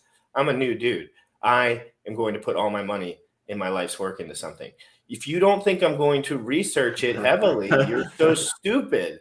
You're dumb. And I hope that you wouldn't want me to be that kind of person in this community. It's stupid. It's sick. It doesn't make sense. But I love Hex more than anything. Like, so far, Hex has changed my life, and not even in a financial sense, in just a mental sense, more than any other thing that I've come across. And Richard Hart has told me nothing but facts and logic about other stuff. I'm not saying like he markets his own brand. He loves his brand. He's going to talk positively about his brand, and he's going to maybe say not as much about the negative. Of course, what? Why would you all talk about the negative of your own shit all day? That's like saying I'm like, if my size shoe was 4 and that was like the part about me I was insecure, that's like letting everyone know that I had a small shoe before like I started talking.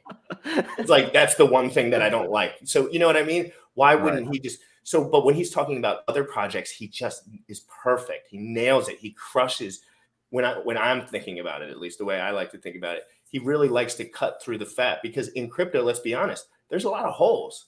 You can poke at a lot of shit if you know what you're doing.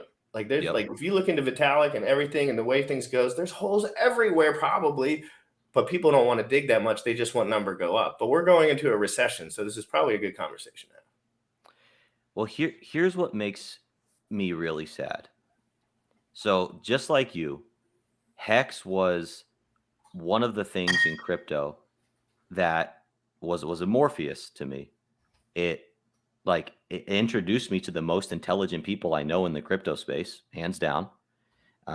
Being introduced to Pulse Chain was game changing, and I love this community. Without this community, I wouldn't be who I am today.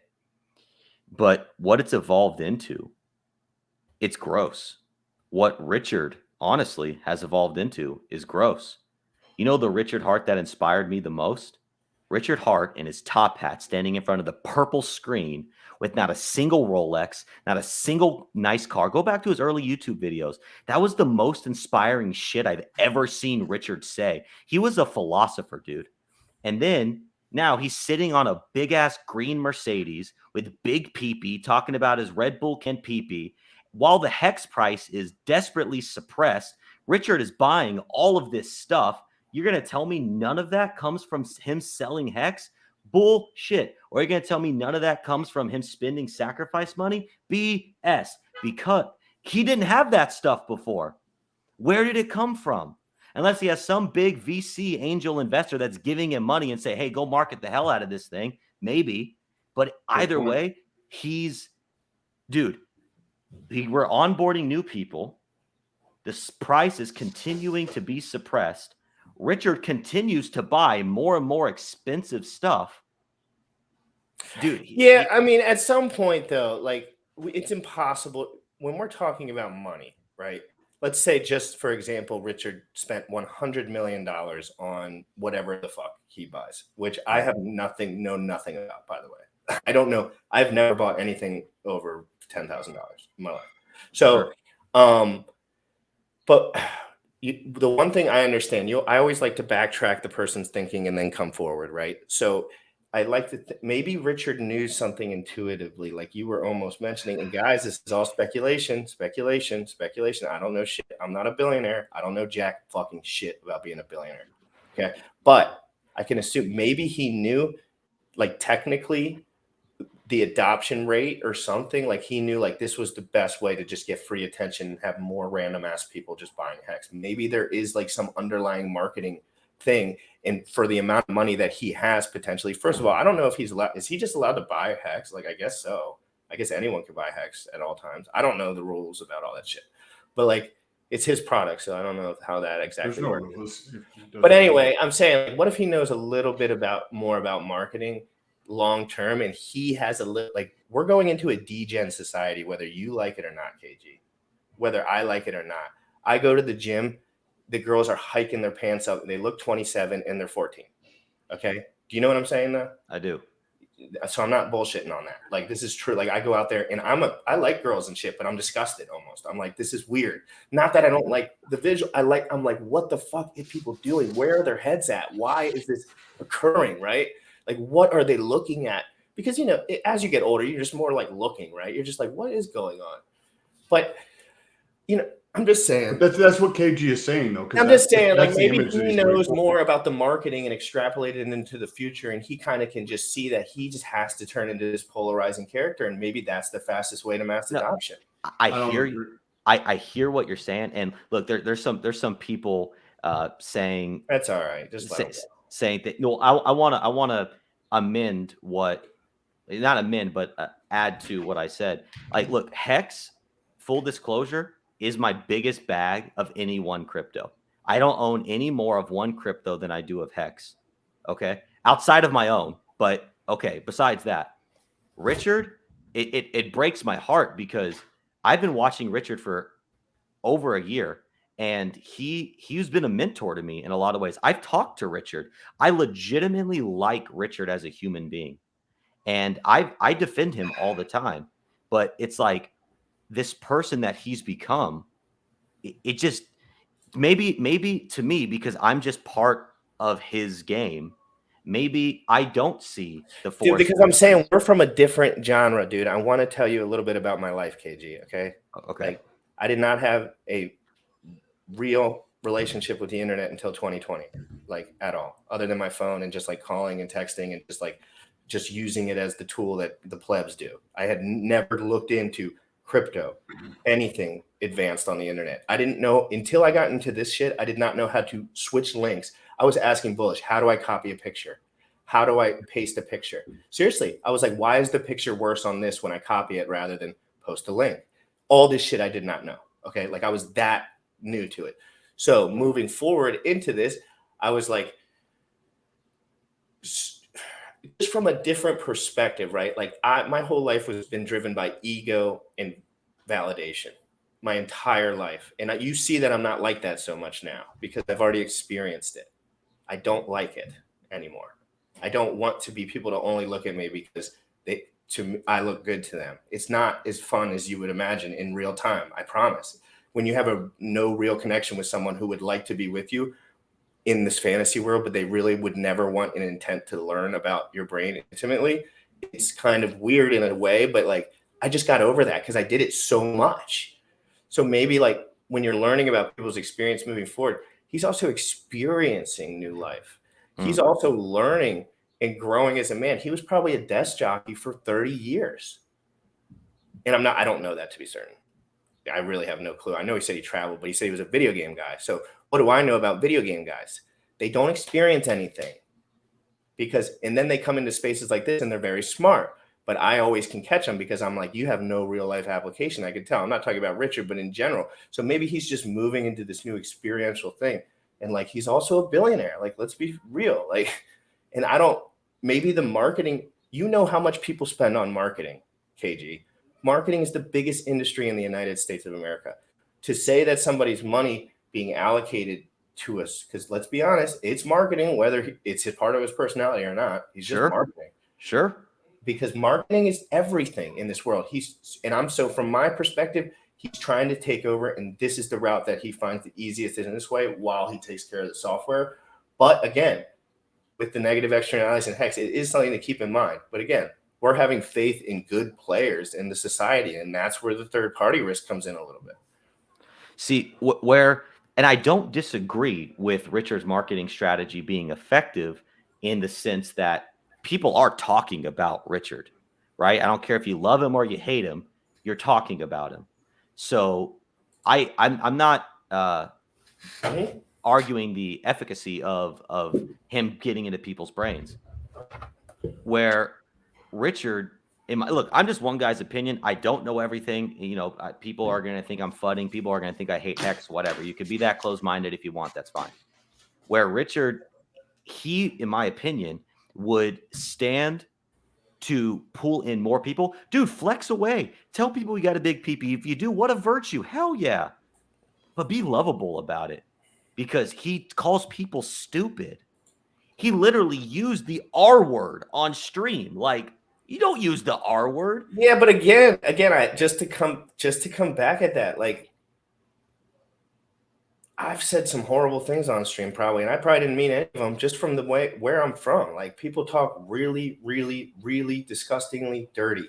And I don't have any limitations. I have no publishing team. There's nobody here to say, Scott, you can't say this on the internet, Scott. And sometimes I just say whatever I want because it's just rare for a human not to have all these ties, right? Like, we're so used to leadership figures that are injected with ties, people they must please, all of these things that they must do.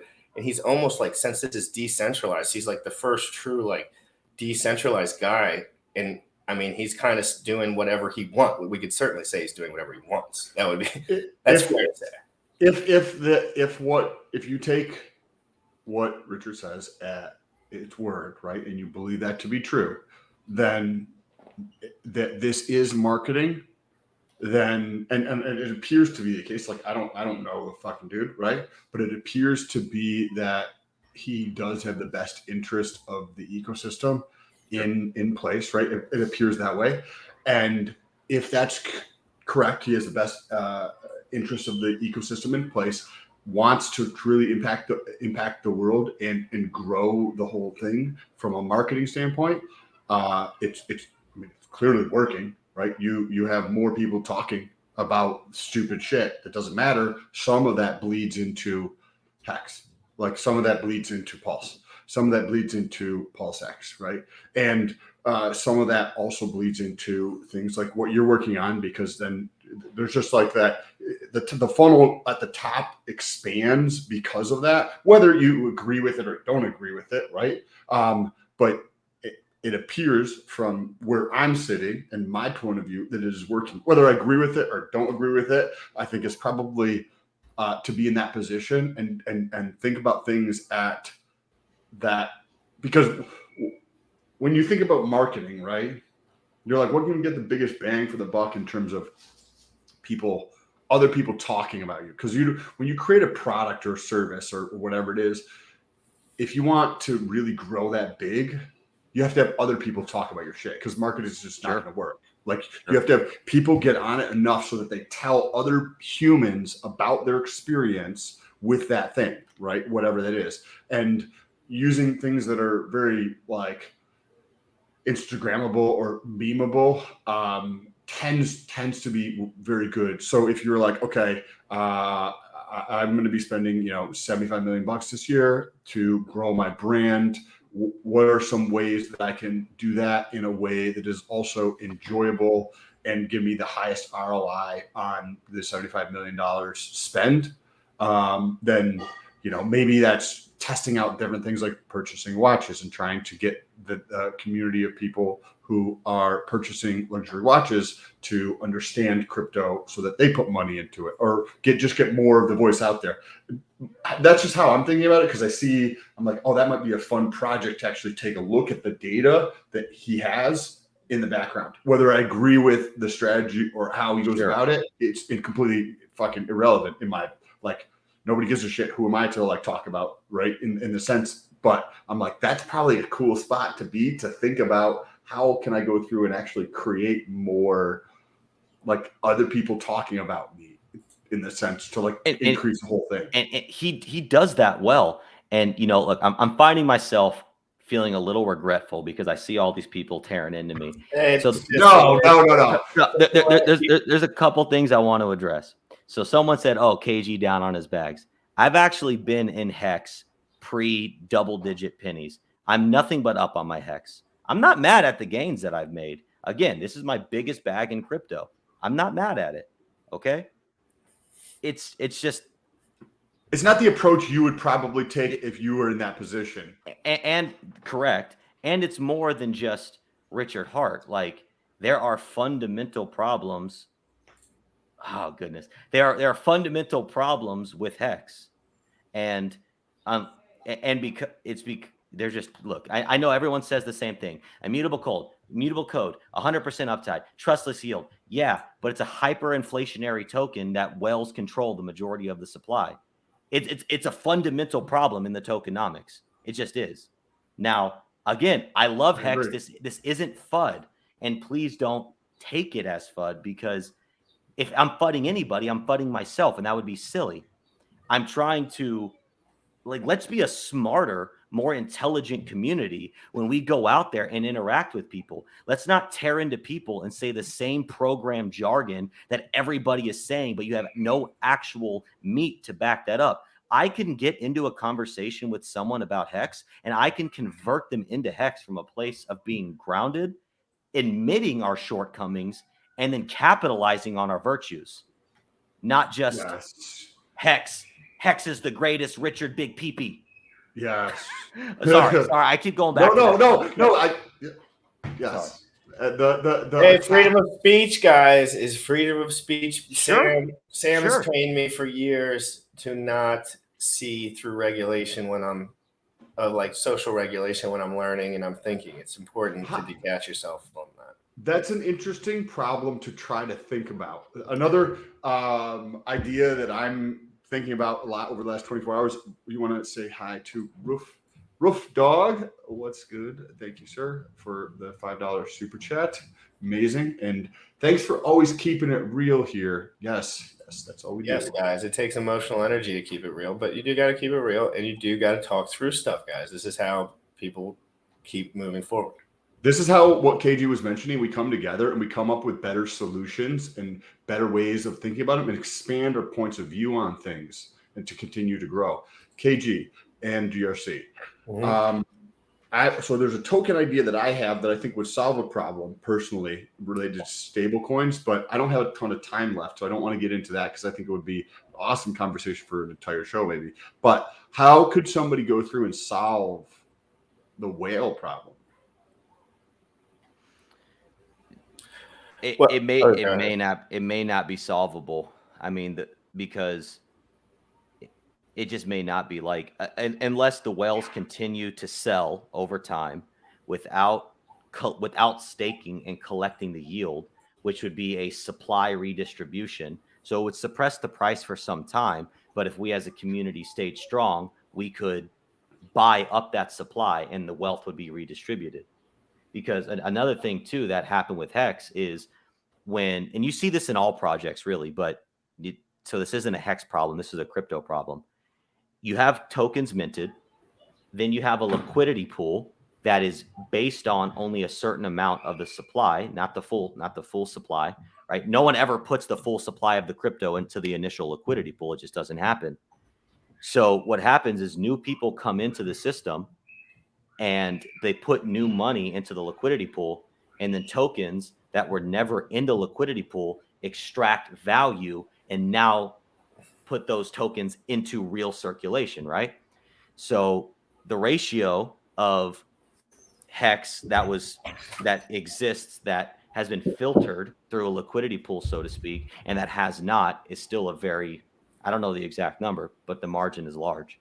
Because if the OA truly does own 70% of the Hex, well, that's a lot. Some cryptos own 90%, some cryptos own 95%. So Hex isn't even the biggest. This is a crypto problem, not a Hex problem. And also centralized ownership. Yeah. Yeah. I mean, again, that's another rabbit hole. go ahead. Sorry. No, you go ahead. I was thinking about that and okay, so if I was in that shoes, how could I kind of build more trust? But then so to build trust, it's almost like you have to talk shit about yourself, so to speak, in some sense, because you have to bring a level of authenticity that is not there. And to bring that level of authenticity, you have to be vulnerable, right? And sometimes to be vulnerable, it's like taking swipes at yourself, so to speak, like what KG was doing, right? He's like, hey, if you want the best deal to swap, don't use the app. Go to a DEX. That's what you're doing. That's what you're effectively doing. So I'm like, if I was designing this, what would be something that I might do to design it in a way that builds more trust among everybody? And I'm like, okay, if I own 90% of the supply or whatever the OA address owns in Hex, and nobody would probably believe it, but somehow, yes, this is the address that I own, but then you literally destroy the seed phrases or make it so that there's no way I could possibly access that. It's a wall, right? Somebody stole. I had a Bitcoin back in 2013. Somebody paid me for something, and I had it on an exchange. I came to look at it a couple years later, and the exchange had stolen the money, right? So put it in a way where it is like that Bitcoin that I had that is stolen, or the people who have seed phrases that they misplaced and don't know what they're doing, and that money is just gone unless somebody can just guess what the seed phrases are or something, right? And in a way where you take the 90% and you just destroy it in a way where it gets into circulation over time to get rid of it, but people know that for sure I'm not gonna fucking do anything, right? But at the same time, then you're just giving up all that thing. You know what I mean? So it's that's why I said taking swipes at yourself, so to speak, in a way to be authentic or vulnerable, Sure. And yes, I'm being very vulnerable right now. I've literally never expressed these opinions. That's okay. This is where we do that. And it's in a way I have vulnerability hangover because now people are gonna think that, hey, KG is a Hex hater. Maybe not you guys, but no, I know, dude. I know. Trust me, dude. If you're going to be a person, just understand, if you're going to be this person that you want to be, you're going to have to just take all of it and just not look at it. It's just, you have to be a leader. But I see it a little bit. I see that as just being building trust, because I think that, yes, I think there's a lot of stupid people, but I think that in this community, there's a lot of really intelligent people who are not just intelligent related to crypto, but they're intelligent in life and they're thoughtful and they tend to be more leaders in their life. And when they hear you talk like this, they're like, yeah, that makes sense. That's actually how a lot of people are thinking. I don't think that it's going to have any type of, I think that what you're thinking is on a lot of people's minds.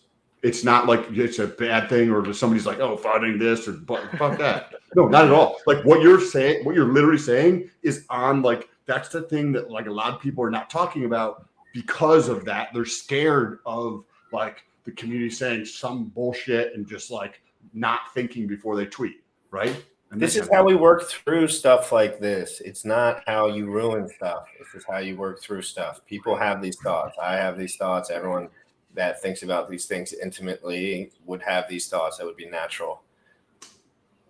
MJ. Absolutely correct, Sam. You are partly a voice of us. You are partly, yes, exactly. You're a shareholder and you are a supporter. And I think it's fair to say that you could see this turning out really well as well. Like clearly. Yes, like, absolutely. And you're getting lots of, again, we were talking about positive and negative externalities, not one or the other. There's both on every token.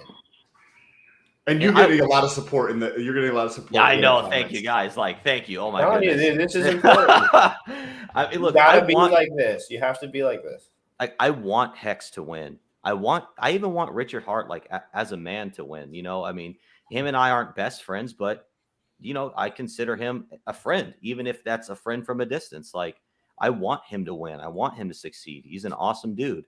And look, I support freedom of speech all the way. I will fight for your right to say whatever the hell you want, whether I agree with what you're saying or not, because then and only then is free speech a real thing. That's what a leader does, right? There's one side who's like, well, you're saying shit I don't like. Shut the fuck up. You should gotta censor him, right? Where people who are strong and confident and are able to actually trust themselves and what they do and how they think about things, they're like, hey, this clown over here might be saying things that are just asinine and horrible for the world, but I still believe that they should be allowed to say those things. And there's that says a lot more about the leadership of a person and how you know what I mean? Like there's one side who goes a completely different direction. That I have something to go. I'm going to play. We all have something to go do because I have to go to a graduation party. Okay, cool. I got some disc golf to play. I hope you enjoy your graduation party. Hey, KG, I'm super excited for you, dude. This project sounds awesome. KG, you have to understand that I'm assuming there's some social resistance in your life that you haven't completely like had full force yet. But I promise you, I've had social resistance my entire life. It never goes away. Everyone hates me before they get to know me. Everyone. There's everyone in this chat. Put a bicep in the chat if you absolutely hated me when you first saw me. Everyone. Biceps in the chat if you thought I was the most stuck up, lied about getting hacked, all the shit, dumb, doesn't know what he's saying, wants to be famous only. That's why he's a hex streamer, because I want to be famous. Like, I mean, that's not necessarily how fame works generally. But guys, in general, thank you so much, KG. Your insight, incredible. Sam Stoll, your insight, incredible. Guys, with all these projects, if there's loose ends, unfortunately, I'm going to cover them. So I look into all this shit. You guys assume people send me shit all day long. I'm going to look into stuff. We are hoping everything works out in the future. We're going to go into a pretty rough time right now. Not necessarily for us, whatever. Macroeconomically speaking, though, 100%. In general. So just remember, guys, to be gentle, easy. Everyone's living their lives. Everyone's just trying their best. But at the end of the day, we're talking about software. We're talking about adoption. A lot of million things can happen. They could probably lock us all in our houses if they wanted to. So, guys, remember, the factors are unlimited. Last thing here, if you guys found it interesting, you should follow me on Twitter. I'm trying to win a contest that ends July 30th. So if you guys want to support, link down below for Twitter. You can also find GRC there. KG is down there as well. He's got a dope like profile picture over there. So if you want to support, jump down below. You can follow through on my link and then look for KG and GRC as well. Appreciate you guys. I got to run. It takes me 15 minutes to drive there, and that's supposed to be there at 1:15. So all right, guys, I'm going to play the outro video. KG, I will catch up with you soon. I'm going to hop off by the time I pump out the live. I will talk to you soon, guys. This is Crypto in the Morning. Peace Have an out, absolutely KG. wonderful day. Thanks for having me on, man. Young folks, you tripping on them motherfucker. Richard Hart. Richard Hart. Bought my hex from the fucking start. 1.1 every day we murk. By my hex from the fucking start. Sacrificing all this bread like I'm Richard Hart. Got paid on big payday and I had a hairy start. Now I'm checking on my pulse just to check my heart. By my hex from the fucking start. Sacrificing all this bread like I'm Richard Hart. Got paid on big payday and I had a hairy start. Now I'm checking on my pulse just to check my heart. Checking my MetaMask moving. Look at the hex, he is mooning. Looking at wives they be choosing. Peter is why they be losing. Pull chains out and they'll get me a check. He's gas up and it got me a mess. Remember the times he died collect. Hex I been eating, I'm dying in the best. Getting this back like a year ago. Getting this post, I ain't letting go. Swerving the ring like a Lambo. Getting this back like a year ago. Getting this post, I ain't letting go. Swerving the ring like a Lambo. By my hex from the fucking start. Sacrificing all this bread like I'm Richard Hart. Got paid on big payday and I had a hairy start. Now I'm checking on my pulse just to check my heart. By my hex from the fucking start. Sacrificing all this bread like I'm Richard Hart. Got paid on big payday